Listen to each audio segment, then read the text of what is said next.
এই মুহূর্তের breaking news, Murshidabad আর থাকবে না, মুর্শিদাবাদকে উড়িয়ে দেবে বোম মেরে। জঙ্গি ধরা পড়েছে দুজন।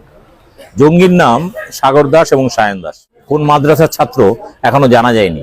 এইটা নিয়ে কিন্তু গদি মিডিয়া এখনো চিৎকার শুরু করেনি, কিংবা লুঙ্গি ডান্স শুরু করেনি ময়ূররঞ্জন ঘোষ, বা সুমন দে ঘন্টাখানেক ঘেউ ঘেউ পর্যন্ত শুরু করেনি। কিন্তু এটা খবর, গ্রামবাসীরা দেখছে কয়েকজন ছেলে রেল লাইনে ঘোরাঘুরি করছে, দূর থেকে ক্যামেরা করছিল। করতে করতে একটা সময় তাদের কাছে গিয়ে যখন পৌঁছে দেখছে রেল লাইনের নিচে বম রেখেছে, বম সেটিং করছে যাতে ট্রেন এলে দুর্ঘটনা ঘটে এবং বিস্ফোরণে ট্রেন ফেন উড়ে যায়, প্রচুর মানুষ মারা যায়। এবং তারপরে ওই মুর্শিদাবাদ যেহেতু জেলাটা, ফলে সংখ্যাগরিষ্ঠ মুসলিম। ঘটনাটি ঘটেছে মুর্শিদাবাদের সুতি স্টেশনের কাছে।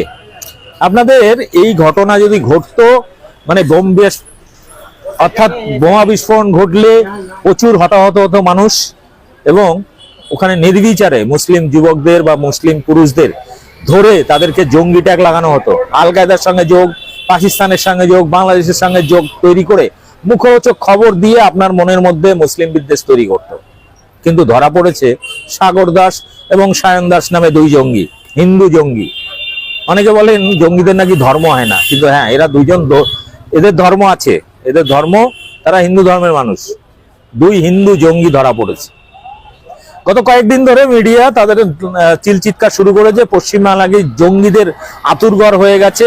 তারা নাকি এখানে একদম সন্তান বাচ্চা কাচ্চা ফ্যামিলি নিয়ে একদম ঘর সংসার করছেন, স্লিপার সেলের কাজ করছেন। এবং কয়েকজন ধরা পড়তেই সে শুভেন্দুর কি চিৎকার, বলছে জঙ্গিদের সরকার পশ্চিমবাংলায়।